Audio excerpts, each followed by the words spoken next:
Okay, hello. A couple forewarnings before I get into things. One, I don't know a lot of there's so much headroom, jeez.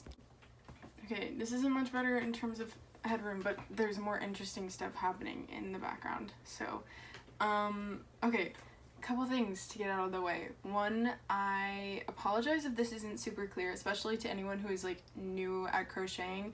This is really just for me to explain general concepts of how I made each item. It's not going to be like a super in-depth tutorial, because if I did that, it would probably take me like a month to film this because I'd have to make all of those pieces. And so instead this is just going to be me, and I'll show you guys like certain stitches and everything, but it's really just going to be like explaining the process of like how I came up with the patterns, and what it entails to make the items. Sweater. Basically every sweater or cardigan that I make is either 4 squares or 5 squares if it's a cardigan, or rectangles. For this, I increased, and because the weight of the sleeves kind of pulls it down, it looks more like it's like a triangle shape, but in reality the amount of stitches I did once you got to like the 4th row was the same all the way up. But I drew some pictures, so. To further explain the concept of the sweater, it's composed of 4 pieces. You're going to use 2 pieces for the body, the front and the back, and then 2 pieces for the sleeves. It's only 2, you'll fold them in half, and that's what's going to make the sleeve. So a couple things that are up to your own discretion. The wider that you make this, the more like slouchy it's going to look. As you can see from, I'll insert a picture here. The sleeves like seem to start at around my like elbows-ish. The way that you achieve this is just by making this body part, this body piece really wide, and then that way it'll give it that more like slouchy oversized look. I think that's honestly the most important thing to making this sweater, is just making sure that the body piece is wide enough. Okay, so the first thing you're gonna need to do to make these pieces is to make the ribbed edging. There are 2 different methods you can do. You can do this method, which is where you chain whatever like thickness you want the edging to be. This is what I used for the green cardigan, and you would basically just crochet normally, except instead of going into both of the loops, instead of going to both of the loops on your hook like that, you would only go in to the back loop, and that's what leaves like some of the stitches raised like that. For the second method, I'm not going to try to explain it because I got that information from the video that I mentioned before, in my TikTok, the one by the YouTuber Laura something. She makes a really clear video on how to make that ribbed edging using the front post back post double crochet method, so just check out that video if you want to use that method instead.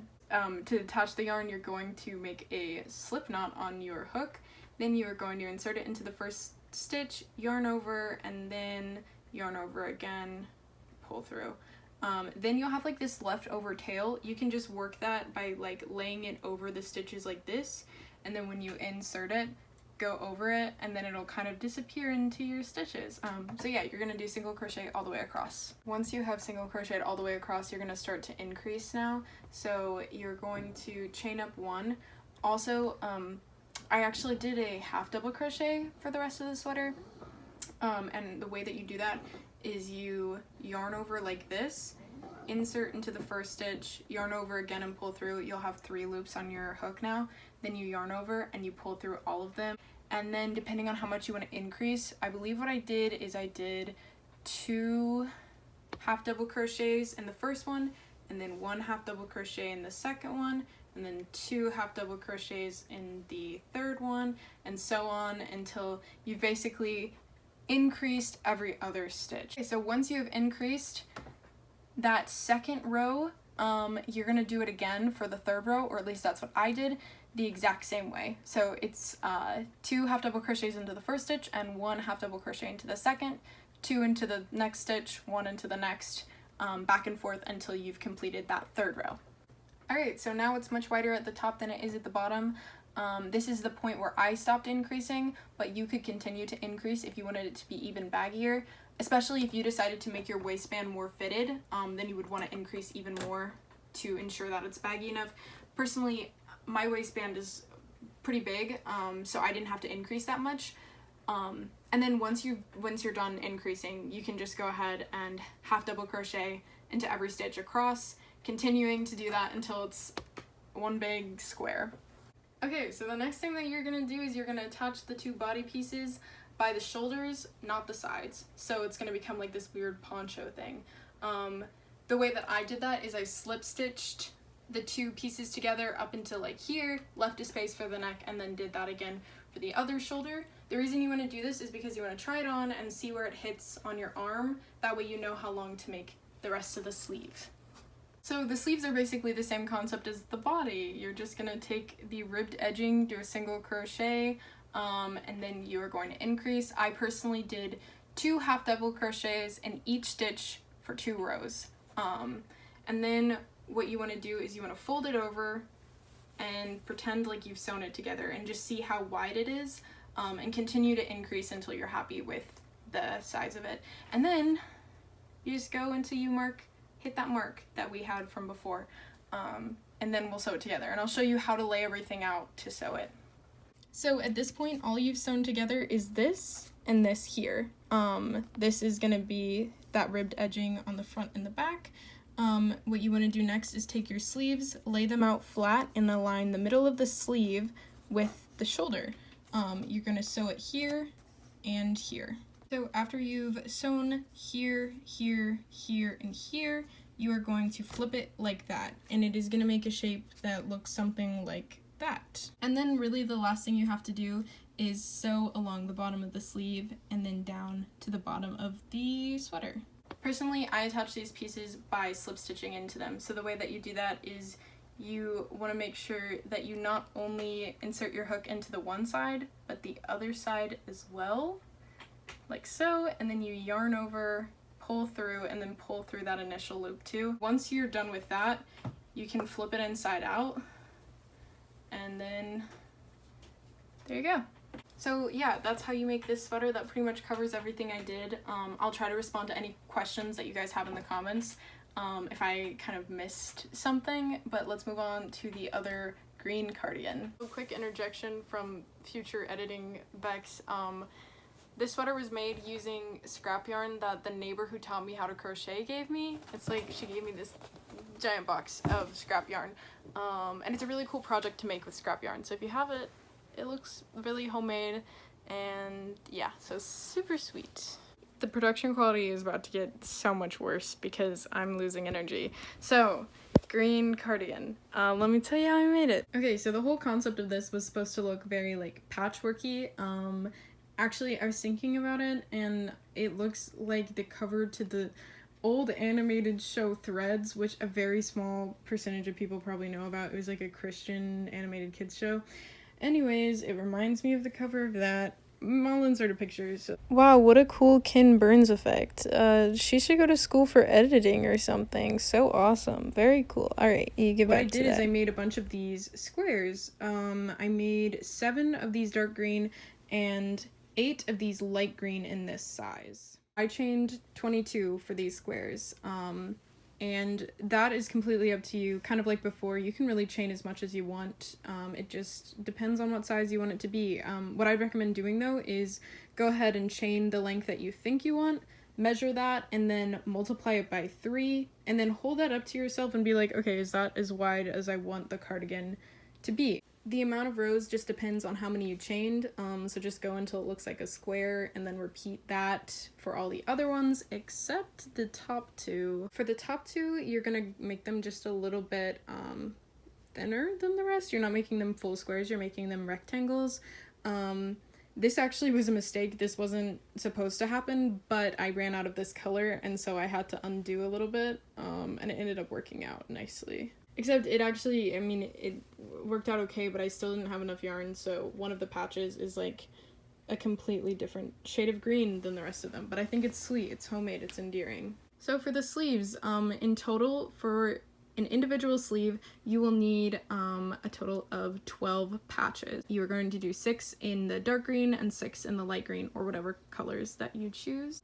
I did vary the sizes of the patches, so for these I did chain 15, for these I did chain 16, and for these I did chain 17. The first thing you're really gonna do is you're gonna be making these patches. So this is gonna be like a checklist for the patches you make. Once again, you don't have to chain this exact amount.